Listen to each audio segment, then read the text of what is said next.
Hey, everyone, let's step back to August 79 AD, right into the bustling streets of Pompeii. You can smell it. Olive oil sizzling on griddles, salty fish wafting from the docks, and that faint, ashy tang in the air from Vesuvius brooding across the bay. The cobblestones hum with life, merchants haggling, kids darting through alleys, and the sun's baking the red-tiled roofs. That's where we find Lucia Drusa, 28, a lantern maker with hands nimble as a thief's, shaping bronze and glass in her little shop by the Forum. She's got these sharp gray eyes that catch everything, hair like dark honey tied back with a rag, and a laugh that turns heads.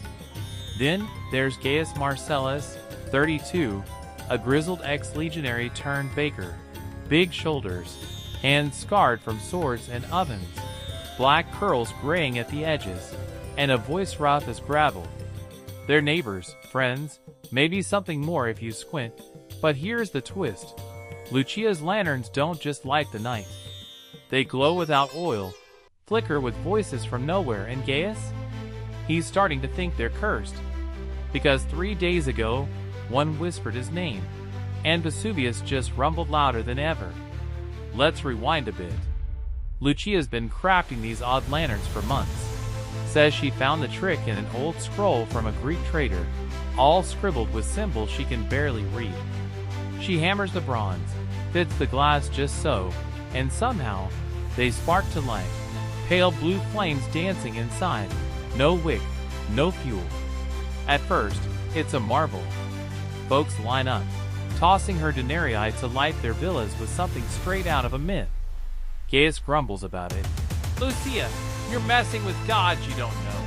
But he's there every night, bringing her warm bread, watching those flames flicker while they trade stories about Rome, the legions, the sea. He's sweet on her, you can tell. Those sidelong looks, the way he lingers.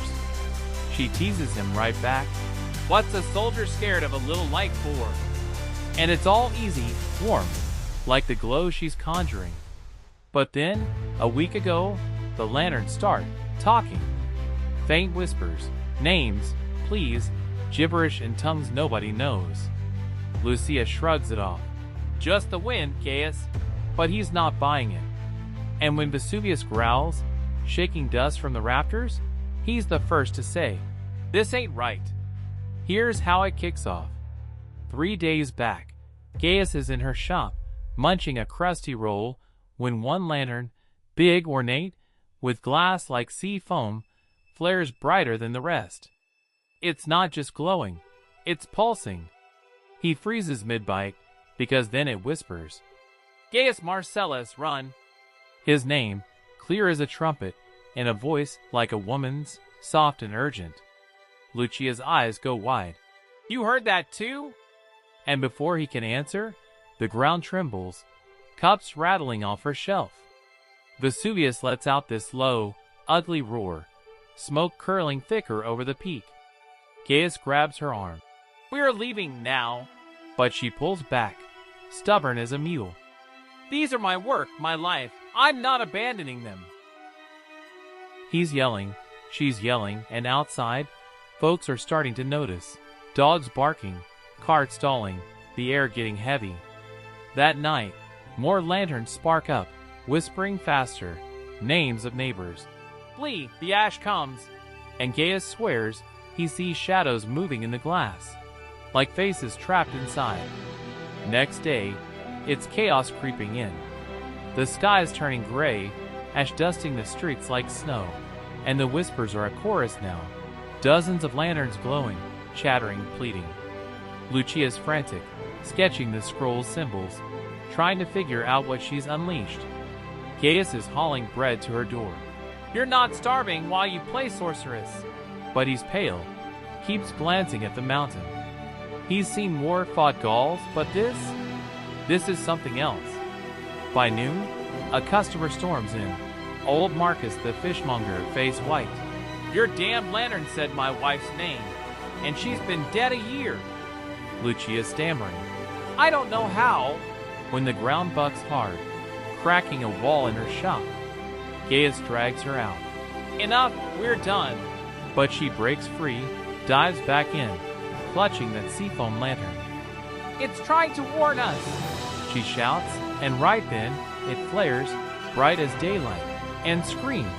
The fire falls tonight. Vesuvius belches a black plume, and the crowd outside scatters, screaming. Here's where it twists. That night, with ash choking the air, Lucia and Gaius hole up in her shop. She's got the scrolls spread out, lanterns blazing around them. Everyone's alive now, voices overlapping, a mad symphony of warnings. Gaius is pacing. "We should have run, Lucia. This is madness."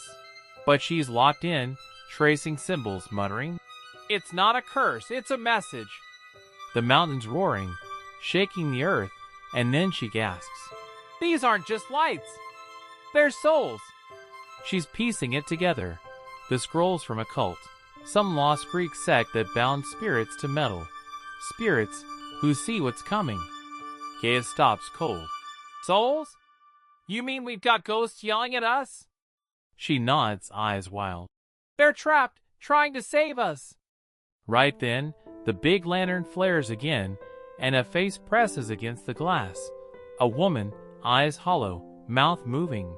"The city dies at dawn." Gaius grabs Lucia. "That's it, we're out." But she's rooted, staring at the scroll. "Wait," she says. "There's a way to free them, and maybe us." The clock's ticking, ash piling up, heat creeping in, the sky black as pitch. Lucia's scribbling, chanting words from the scroll, half Greek, half guesswork, while Gaius barricades the door, coughing, cursing. "You're gonna kill us both!" The lanterns pulse faster, voices rising. "Hurry, hurry!" And Vesuvius groans, loud enough to rattle your bones. She finds it, a release ritual, blood and bronze, and slashes her palm, dripping red onto the seafoam lantern. It explodes in light, blinding, and the whispers turn to screams, then silence. The other lanterns dim, one by one, like candles snuffed out. Gaius yanks her up. "Did it work?" She's dazed, blood dripping. "I think they're free." But before they can bolt, the roof cracks, ash pours in, and a wall of heat slams the shop. Gaius shields her, shouting her name, and everything goes dark. Here's the clincher. When the dust settles, hours later, you'd expect nothing left. Just ash and ruin, right?